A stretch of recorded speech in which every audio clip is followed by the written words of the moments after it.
Welcome back into Sports Talk Chicago with Joey Chrysopoulos. Follow me at Joey Sports Guy. If you're watching this on YouTube right now, like, comment, question below. So excited to have this guest on. He's a returning guest to my former show.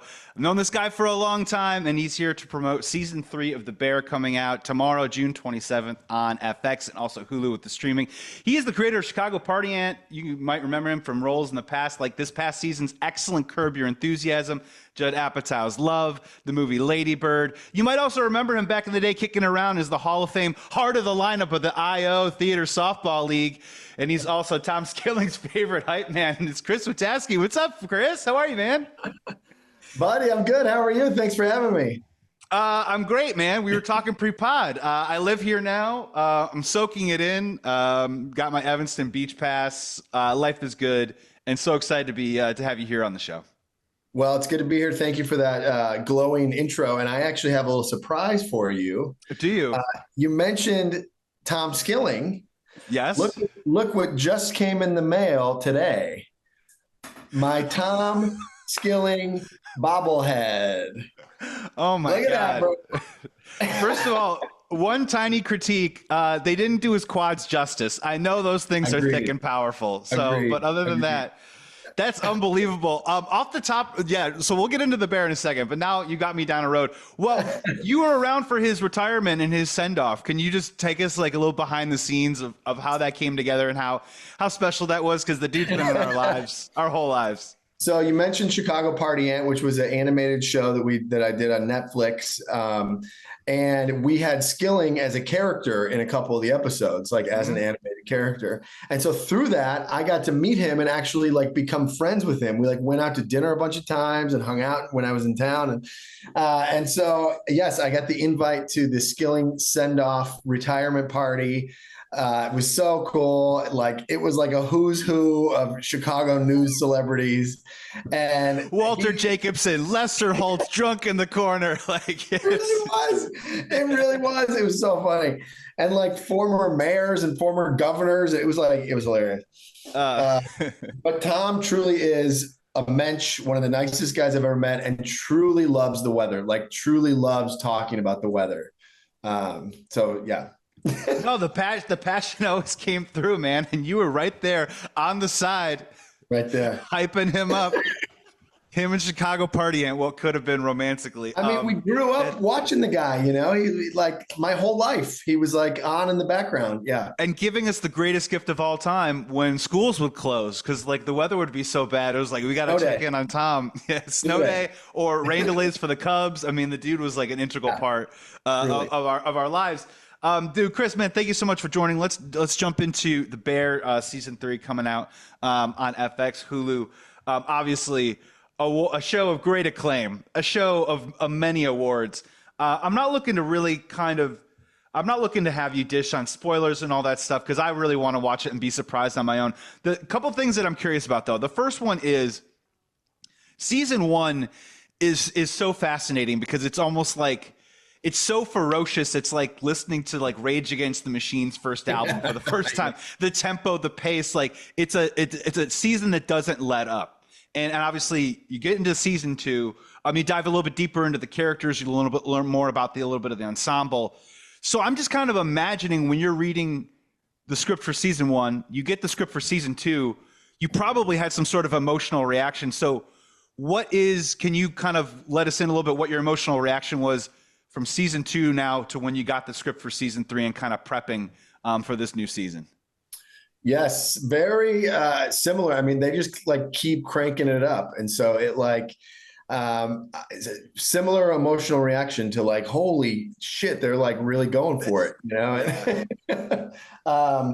And so, but for me, I only read the scripts that I'm in. So I'm looking forward to it coming out also because I'm going to be surprised by where they take it and stuff. I kind of on purpose only read the stuff that I'm in because I'm a fan of the show myself. So I like just, seeing it as it comes out too. But yeah, it's more pedal to the metal and yeah, it's going to be good.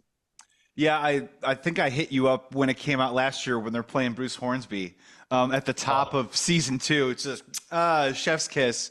you have to think that they have some other kind of like musical little drops that are coming to as well. They're going to be very Chicago centric. I know they definitely do. And I mean, the show really is like a love letter to Chicago, which is, I mean, having lived there for a long time. And I feel like people from Chicago like the show on even a different level than other people because it really is. Yeah. Yeah. And I guess the one thing that maybe the one question that I had that goes outside of your character, obviously the lead, Carmi, as we kind of see throughout the show, throughout the seasons, the lead character seems to have, well, I'm just going to put it lightly, a difficulty with happiness. Yes. And or fulfillment. Something that we got a glimmer of, we got a glimpse of. Did he almost possibly get his hands around it towards the end of season 2? The cliffhanger then ensues, and we'll see what happens in season 3.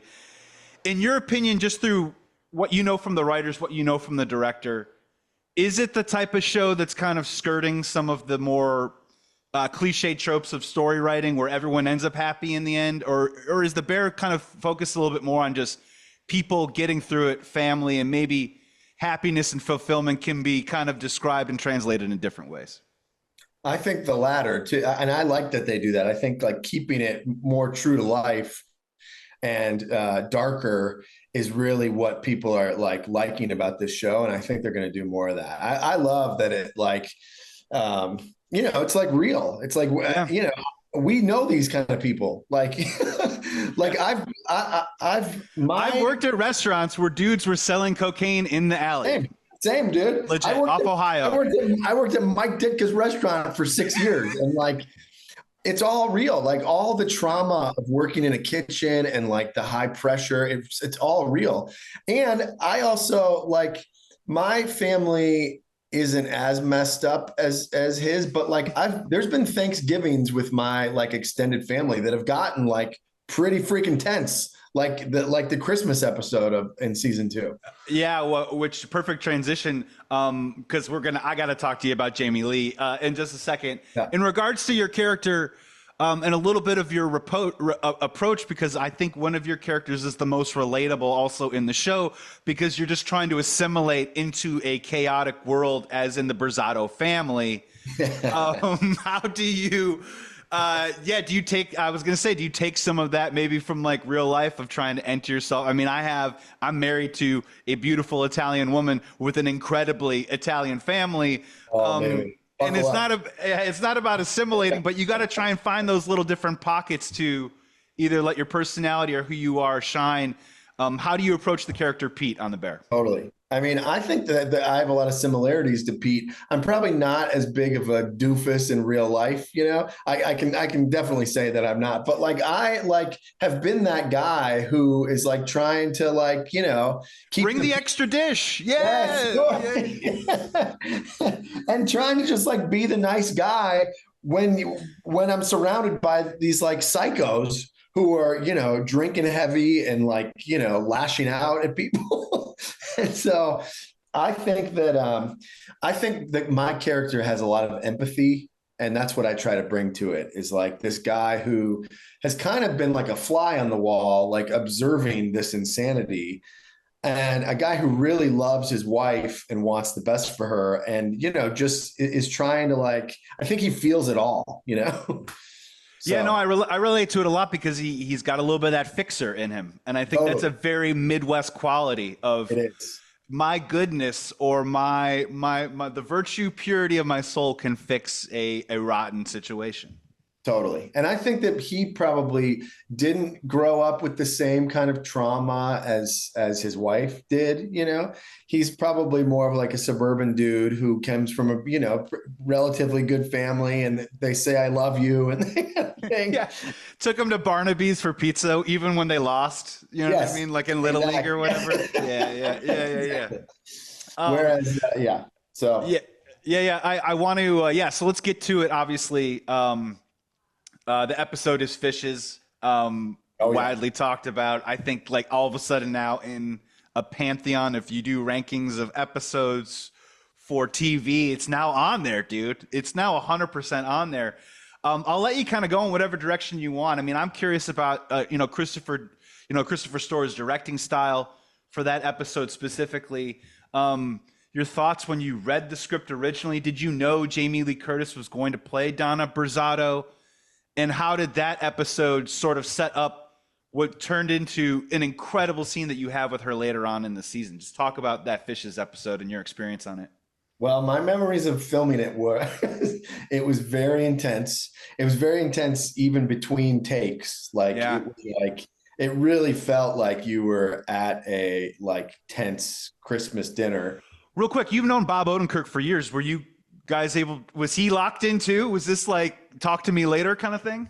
Yeah, I mean, everybody was locked in. That was cool to have Bob there for sure. But I mean, it was like I remember like feeling really like uncomfortable throughout that whole process because it really was like I mean, dealing with like dark subject matter, and then like you mentioned Jamie Lee Curtis, like her performance was so like it really felt like, whoa, I'm around this like toxic energy and there's like a darkness here. And it was just like, yeah, it was crazy, man. Like I remember sitting there in between takes, just like looking at my phone and like being really like, I'm ready to get the hell out of here. This is like a lot. Yeah. And Bernthal's like mean mugging you. Truly. Like, I mean, honestly, like it's everyone completely on top of their game. When did you find out that Jamie Lee Curtis was playing Donna Bado? And what was your reaction when you realized that you're going to have a one-on-one with her? You're going to go toe-to-toe with her. I remember reading the script and really being curious, like who could play this? Who could really like knock this out? And she didn't pop into my head. But then when I heard it, that it was going to be her, I was like, oh my God, that's great. And man, what they did with just like the hair and makeup and wardrobe to make her into this like, alcoholic Chicago woman, it was like wild to see. And then when I read that final scene that we had together in the final episode, I was first scared, like, holy shit, I have to like do a scene like just, the two of us. But then it really hit me. It was like, oh, this is so smart of them, the writers and Chris Storer, to take like the most toxic, dark, scary character, the mom, and then the kind of most innocent, like light, character who's very like big hearted, and put the two of them together for a scene. I was like, oh, this is brilliant. So yeah. Is it? Yeah. So now I'm thinking about it. Is that like, in a weird way, Pete's baptism into the Brizzato family? Because I mean, look, this isn't even a question, man. Like, we've known each other for a long time and we're friends. This is more of a comment, dude. I was so proud and elated how you played that scene with her, because one, it ties back into Fishes, right? Where the whole episode is do not ask if she's okay. Yes. And then it ropes back around. It's a great callback where she almost forces you to make you tell her that what she's doing, the decision that she's making, is going to be okay. And yes. then the way that you pull it back into the restaurant with your wife, Sugar, I mean, dude, you handled it beautifully. Like you really did. Was that Pete's like baptism maybe into the Brizzato family? Like, this is going to be really hard, I think it might. I think it might have been. And for her to like kind of do that to Pete too, which it's really kind of like it's like a hot potato and she's passing it to him. Like, here, you handle this. But no, I think it was kind of his baptism. But he's. I think my character's been observing this crazy family for a while now. And, when I'm at the table when Pete's at the table with Sugar and he like can't hold in his emotions, I think it was finally him being like feeling her pain, like what she has had to put up with her whole life, with this kind of like with this trauma. And I think he just couldn't take it anymore. It like just came out of him. Yeah. That's when a show is really awesome, is when you have discussions about what a character is thinking and feeling in the moment, and there maybe isn't exactly like the right answer. You know what I mean? I think that's a lot of what The Bear kind of explores, is that nebulous sort of gray area of the character's direction, and you don't know exactly where it's going to go. A couple more for Chris Witaske here. One of the stars of The Bear, season 3 coming out next week. June 27th on FX. Some easy stuff for you, man. I mean, I just want to get your take on what does it feel like to represent the city of Chicago with a gigantic hit show that's winning awards right now that is honestly now getting into and becoming synonymous with the city. It's entering that pantheon of Blues Brothers and Ferris Bueller's Day Off and all that stuff. Just what does it feel like to be a part of a project like that? Very cool. And, I grew up in the burbs. I grew up in St. Charles, but then lived in the city for many years after college and, performed at Second City and stuff. And so I think I might be one of the only like Chicago people that's in the cast. Chris Storer, the creator, is from Chicago or Chicagoland. Then you get your Amy Mortons, they couple little hits that always nice to see. Yeah. Yes, but of the main kind of cast, I think I'm the only like Chicago person, and so anyway, it really means a lot to me, and it's cool to represent. And whenever I'm back in the city too, it's great to like chat with people who love the show and go to all the spots that are in the show. And my heart will always be in Chicago, and so it's been really cool to be a part of for me. Yeah, a couple more for you. This is a dumb one. You know what? I'm going to give you a really dumb one. Like with all great shows, season 3, season 4, Chris, there always comes a major twist, a twist that you don't see coming. So if there was a twist, say where Pete started to blackmail Uncle Jimmy, where Pete suddenly starts to root out Carmi. Where Pete actually, in the end, if this was a Game of Thrones, Pete is sitting at the throne of the bear.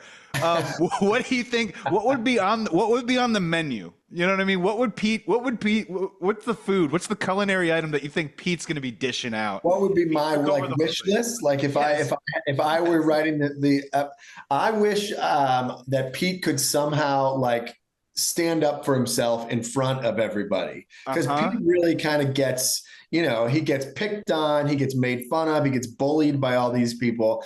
And so I wish that Pete would have a big moment where he could like stand up for himself and even like grab cousin Richie and like throw him into a wall. Lift him up a little bit. The Batman Jack Nicholson lift. Totally. And I think Pete is in better shape than a lot of these guys. I think Pete can probably like bench press like 250, and so to show, I think the line that he would say too is, I think he would say, I'm nice. Being nice is a choice. Then slowly lower him down. That shaking. Yes. Hey, Pete's been playing pickleball. He knows how to play 16-inch. He doesn't mess around.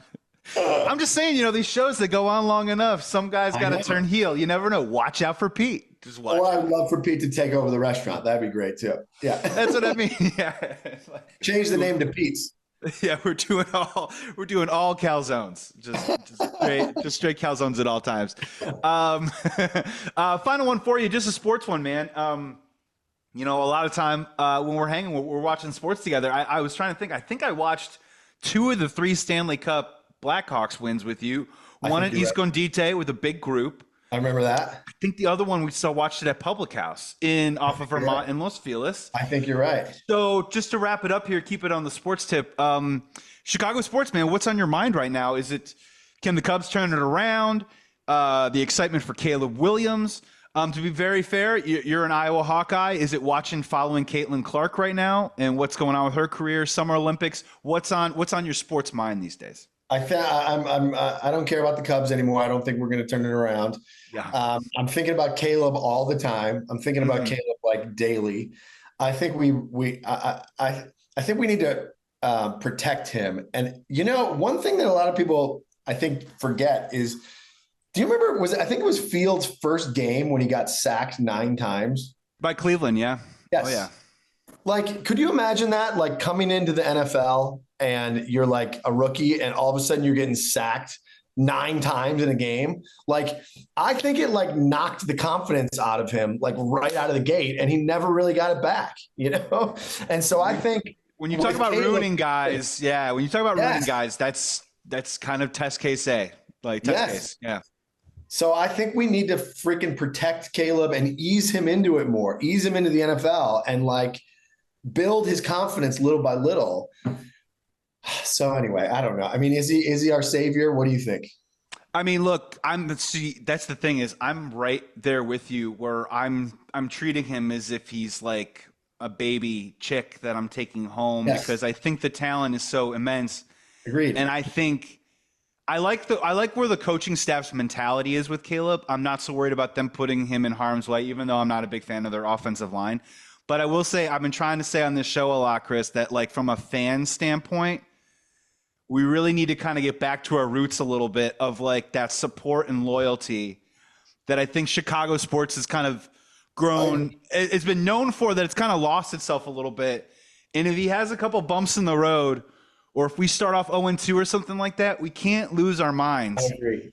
And we can't start screaming at each other about it because it's gonna take some time. And I think he deserves as much of a leash as possible to find himself. There's going to be ups and downs, which every rookie quarterback, I've been doing it on here, dude. There's stats. Pick any quarterback outside of Patrick Mahomes or Cam Newton in their first year as a rookie, they struggle. It's up and down. Yes, so we're gonna be wildly excited some Sundays, and other Sundays we're gonna be scratching our head. Why'd you throw that interception in the fourth quarter? So unlike Justin, we need to just give the kid a leash and we need to think long term. We gotta think long term. Yeah. I couldn't agree more. And the other thing is like everybody's like, look at Caleb's highlight reel. It's insane. Yeah, but Fields' highlight reel was insane too from college. Yeah. So yeah. No, it's a learning curve. And a lot of these guys bring in these amazing skills. And I talk to enough athletes now, man, that like everyone in the NFL is extremely, extremely talented. Like yes, all of them. And a lot of times, like Justin Fields, it comes down to the timing, the situation, the place you're in. And I mean, not to be like, it can be, you could parallel that to any industry. I mean, you could be a really good actor in a terrible movie. Ask Michael Caine about Jaws 4. You know what I mean? And so that it's the same thing with NFL players. Like they all have that skill, but you have to set them up in the right environment, put them in a position to succeed. And Caleb has all the talent in the world. So I'm hoping that we do that. So do you know anything about Torrey Taylor, the punter? You know, the Iowa punter is now on the Bears, right? Okay. Oh yeah, I know. I'm very aware. Yeah. Maybe he's our savior. And then Caitlin Clark. So I'm torn because I am an Iowa Hawkeye, and I didn't miss a single game last year. I loved it so much. But now she's on Indiana, and Angel Reese who was our, who we were rooting against, is now on Chicago Sky. So they're playing on Sunday, and I can't wait to watch. They're playing this coming Sunday, but no, I've been watching a lot of Caitlin's games, and I'm rooting for her. And WNBA is fun to watch. It's fun to watch, and I'm really curious to see how it plays out. They're really trying to lean into like the wrestling angle of creating heels and creating, the good guys and the bad guys and stuff, and hopefully like the play will then like rise up to that exact level. Because Caitlin, I mean, look, like people that make it about something that isn't about basketball, Chris, I don't think watched her play. Yes, because I agree. She is an incredible, like she hits it from 35 feet away, and she's a great passer. She knows how to drive the lane. Like she really has everything to her game at a different level. And I hope people start to appreciate that more than whatever else they want to make it about. Same. One thing I heard recently too is that the Indiana Fever only had 9 practices before they started playing games, so they're still gelling. Like she got like thrown right into it, and so she, like we were just saying with Caleb, it's going to take some time. But for a sports fan, it's cool because oh my God, the draft, they just drafted Caitlin Clark. When is she playing? In 2 weeks. Yes. But as a player, it's insane. It's insane. You just get thrown right into it. Yeah. They're still working that out. Chris Witaske, man, we got to let you go, man. Thank you so much for jumping on Sports Talk Chicago. If you want, man, plug whatever you want to plug. But, man, thank you so much, and really excited to watch you on The Bears Season 3, June 27th, coming out on FX or Hulu streaming. Check it out. Follow me on Instagram, and thanks for having me, buddy.